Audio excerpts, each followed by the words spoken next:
Hello everybody, my name is Jack Wallen. I am the author of the Zombie series, of which there are currently 8 books. I am here for this event to discuss with you a certain aspect of the apocalypse. What I have chosen is a debate that has been going on for decades. It's as heated a debate as Democrats and Republicans, as DC versus Marvel. That's right. I'm talking about the slow versus the fast zombies. This all started back with George Romero and his Night of the Living Dead. He was asked once in a panel what he felt about the slow versus the fast zombies, and he came out very adamantly that the fast zombie was not a legitimate zombie. Oh, contraire, mon ami. There's a scene in his Night of the Living Dead, which, yes, is one of the greatest zombie films of all time. It is also one of the first zombie films of all time, not White Zombie notwithstanding.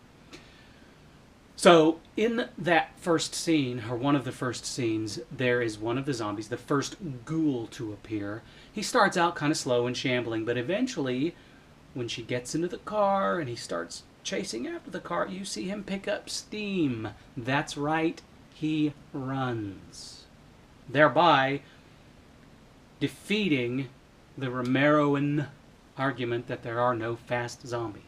Of course, he was breaking all sorts of ground there, so we give him a pass. But what of those in the present who argue that there are no fast zombies?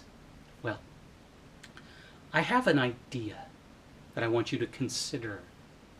The closest thing we can come to a zombie right now is the drunk. I know it's kind of crazy, but work with me here. If you stand outside of a bar late one night, like around closing time, and you watch the people coming out of the bar, the inebriated few that have hung on until closing time, you will see the effects of alcohol on the body. Some of these people will be shambling about, slowly, barely able to walk, barely able to utter a single syllable other than You'll also see people that come out that hardly are affected by the inebriation of booze. These people can zip about and run, but yes, their brains are still somewhat inhibited. Maybe in some cases they can zip about, but they're very single-minded. They are after a piece of tail. Anyway, that is what I'm talking about. The effects of alcohol on the human body vary greatly. Some people are horribly affected by it, and some people are hardly affected by it. The same thing would hold true, I would believe, to the zombie virus.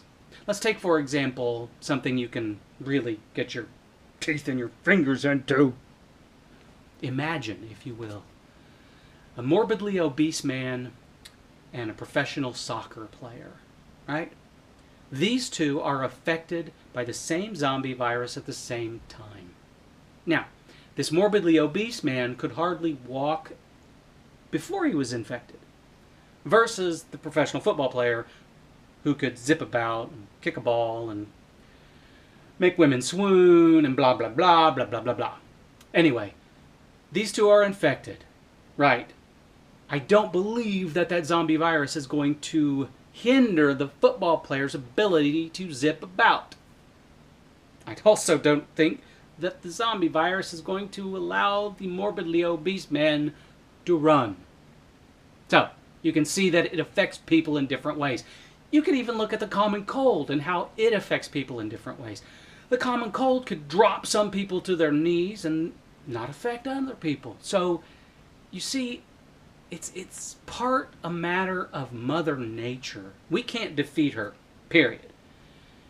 And biology says that people are affected by things in different ways, partially due to their makeup, their physical abilities, whether they're in shape or out of shape, whether they have a strong immune system or not. So with my series, I have both. I have fast zombies and slow zombies. Actually, I have more than that because I decided that evolution was also going to play a part in this. After the humans were infected, evolution would say, I'm not done. Plus, you have the Zero Day Collective who says, I am going to have my way with your DNA. That sounded kind of Dracula, didn't it? Oh, anyway. That's where I stand on the argument. What about you? Where do you stand on the slow versus fast zombies? I'm sure there are people in this event that pretty much live on one camp or the other. Let's have an argument. Come on. Bring your best. Come on. Hit me. Right here. I dare you. Peace out, my babies.